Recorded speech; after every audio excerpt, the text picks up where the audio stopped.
Hello, bienvenue sur le podcast Passe-moi la Bible. Je suis Ochlia, je suis en compagnie de Stacy et Maëva. Passe-moi la Bible, c'est un podcast chrétien qui aborde différents sujets concernant la jeunesse.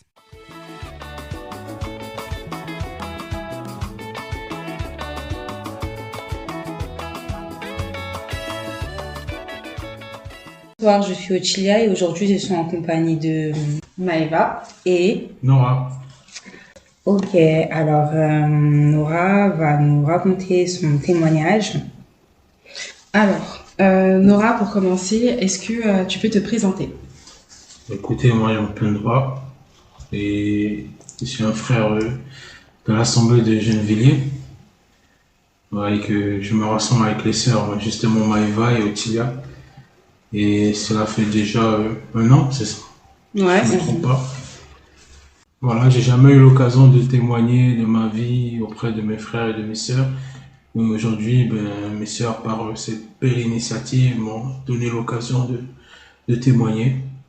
Donc, ce témoignage-là a un but précis. Donc, voilà. Amen. Du coup, à quel âge as-tu connu le Seigneur? Au fait, pour être clair et honnête avec vous, j'ai toujours connu le Seigneur. J'ai mes parents, donc qui sont plus de ce monde, qui eux, étaient chrétiens et ils m'ont souvent parlé du Seigneur, etc. Bon, j'étais jeune à l'époque, il fallait un peu me forcer. Donc, voilà, on allait à l'église, c'était la petite famille chrétienne qui allait à l'église le dimanche, etc. Donc, je connaissais le Seigneur, mais sans avoir vécu la vie, vraiment la vraie vie dans le Seigneur. Donc voilà. Ok, et du coup tu dis que t'as toujours été chrétien, mais à quel moment t'as vraiment fait cette véritable rencontre du coup? Donc cette véritable... ta véritable conversion. Oui, ma véritable conversion, je l'ai faite en 2020. Pendant le Covid? Non, un peu après le Covid, à la fin du Covid. Ok.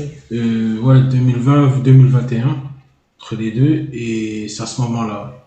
D'accord. Du coup, à quel âge t'as rencontré le Seigneur? Quand tu dis en 2020-2021, t'avais... J'avais 31. Ok, t'avais 31 ans. Ok. Alors, comment as-tu rencontré le Seigneur là en 2020-2021? Comment ta rencontre avec le Seigneur? Dis-nous tout.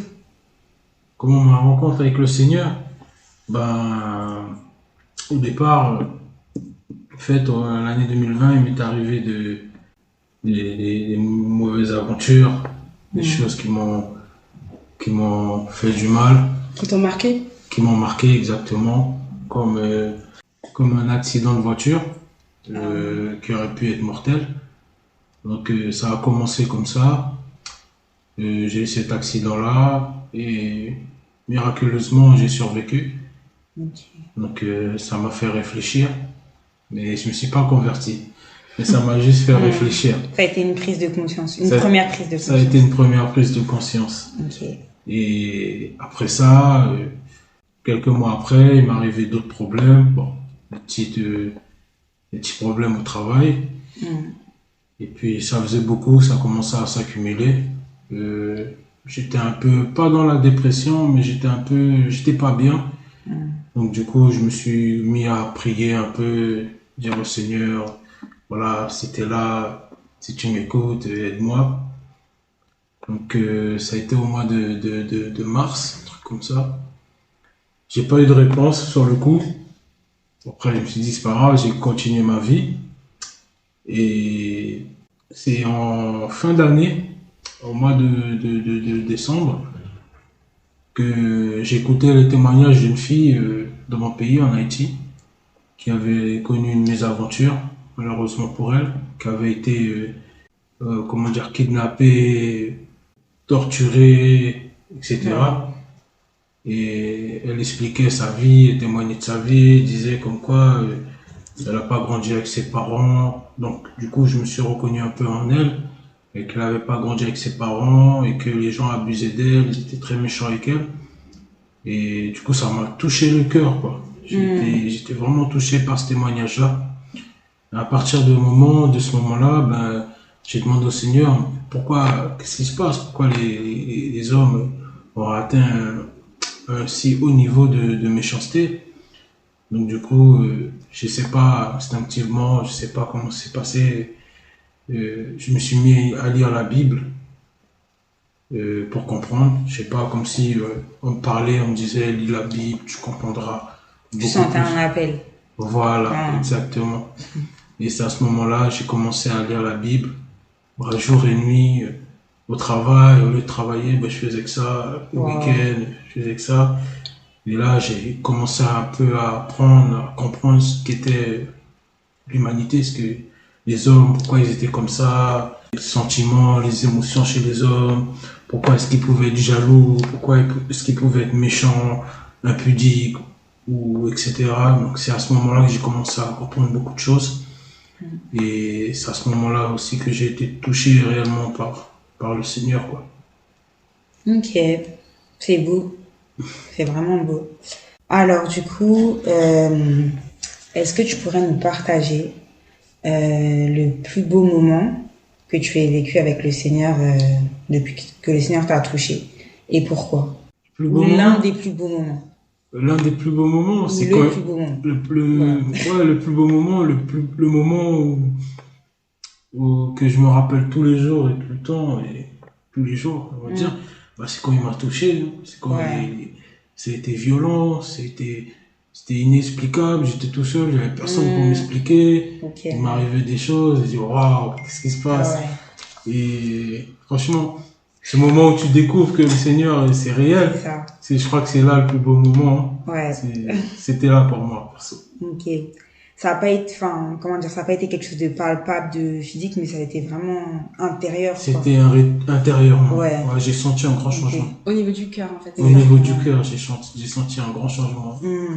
Parce que, tu te reconnaissais plus. Je me reconnaissais plus. Parce que avant ça, bah, j'étais un peu mort. J'étais mort. C'est-à-dire que j'avais du mal à aimer. Voilà. Je savais pas vraiment ce que c'était l'amour. J'ai jamais connu l'amour. Et c'est à ce moment-là que j'ai vraiment ressenti ce que c'était l'amour, quoi. C'est à travers le Seigneur.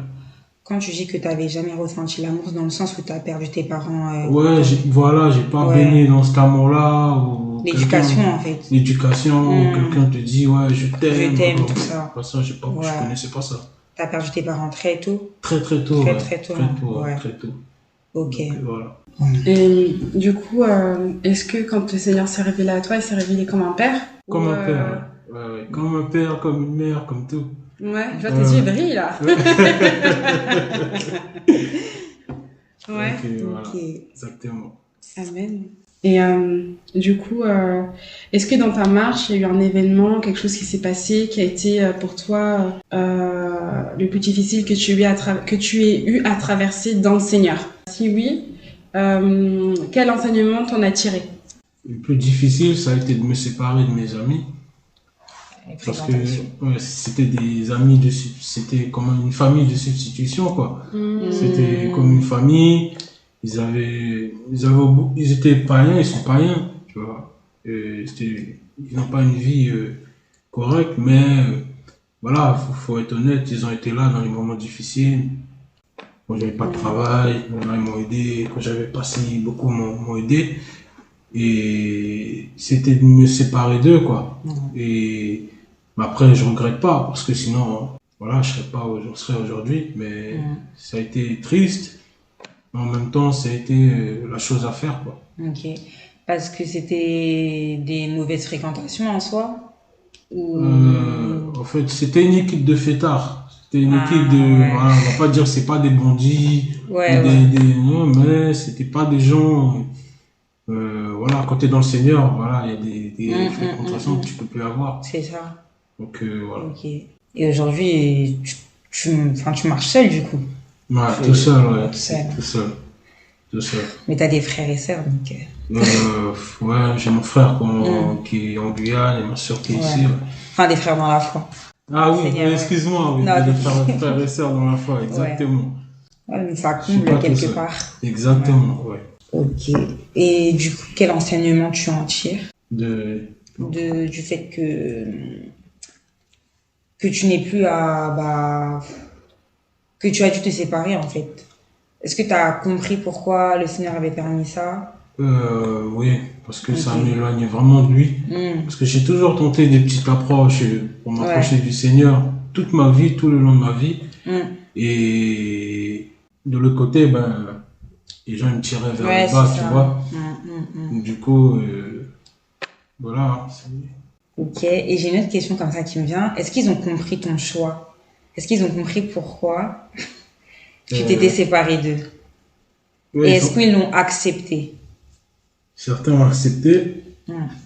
certains non. De toute façon, j'ai toujours prévenu, au fait. Ouais. J'ai Ah ouais, toujours ok. dit, le jour où moi, je me mets Tu te ranges en gros. Dieu, c'est Hmm. mort, les gars. Et Ah. ouais, non, ils étaient prêts. Et ouais, non, il y en a, ils ont pas vraiment accepté. Ils me parlent tout le temps. Ah, moi, tu t'en rappelles, nanana. Ouais, c'est toi qui nous as fait voir connaître ça, si, ça.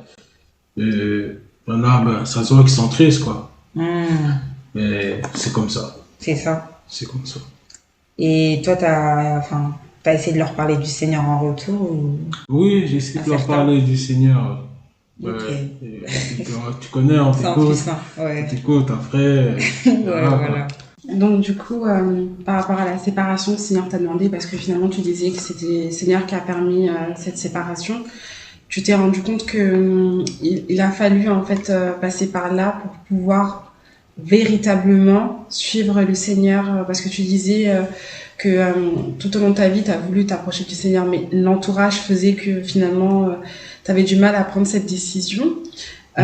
Du coup, il a fallu, finalement, quand on t'écoute, on comprend qu'il a fallu, dès le départ, qu'il y ait cette séparation. Autrement, il aurait été difficile de pouvoir vivre à 100% ta relation avec le Seigneur, c'est ça? C'est ça, exactement. Ouais. C'était une séparation que le Seigneur m'a imposée. Hmm. J'ai eu du mal à l'accepter, mais il a fait en sorte, à travers diverses choses, de permettre que cela arrive, quoi. Ok. Ok. Et du coup, moi, par rapport à ce que tu dis, ça me pose une question. Est-ce que toi, dans ta séparation, tu étais dans la solitude, ou est-ce que, en fait, le Seigneur, il a permis que dans cette séparation puissent naître d'autres relations qui étaient bénéfiques, toi, pour ta marche à ce moment-là avec lui? Ouais. Au moment où ça s'est passé, où je me suis séparé du Seigneur, De tes voilà. amis, tu veux dire? De tes amis, ouais. de mes amis, et que je me suis rapproché du Seigneur, j'ai rencontré une sœur qui est une voisine, elle m'avait parlé du Seigneur. J'ai contacté, elle m'a mis en relation avec un frère que vous connaissez. Et c'est à partir de là que ça a commencé. Ok. Il n'y a pas d'hasard, hein. Ouais, Il n'y a vraiment pas d'hasard. Exactement. C'est à partir de là. Ok. Si tu devais définir ta relation avec Yehoshua en un seul mot, ce serait lequel? Il n'y a pas de mots.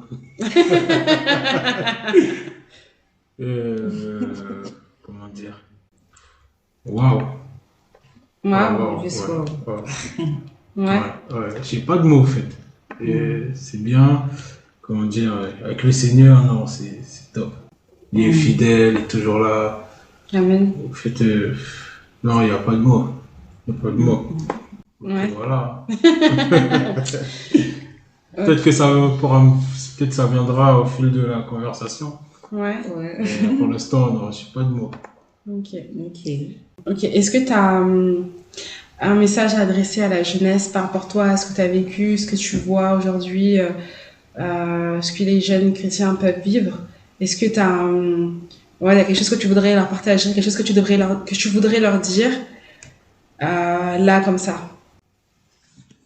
C'est malgré les épreuves, voilà, malgré les déceptions qu'on peut vivre au quotidien,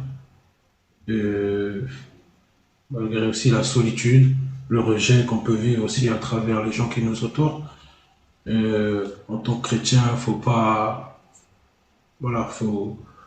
se laisser abattre, faut pas se laisser faire, parce que beaucoup de de personnes du monde vont essayer de vous imposer leur vision de la chose, leur vision de l'évangile.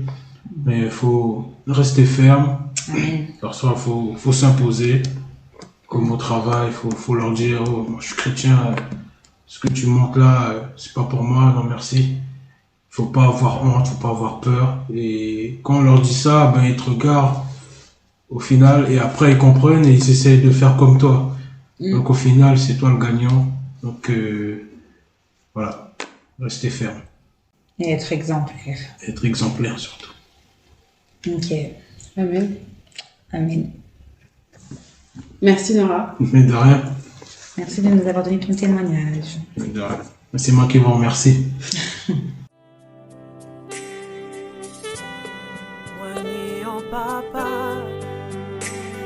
Papa puissant, Papa, qui vive éternellement, Papa, royaume pas ni fin. Moi ni en Papa, mon Papa puissant, Papa, qui vive éternellement, Papa. Royaume pas ni fin. Moi ni en Papa, mon Papa puissant, Papa, qui vive éternellement, Papa. Royaume pas ni fin. Moi ni en Papa. Papa puissant, Papa, qui vive éternellement, Papa, royaume pas ni fin. Moi que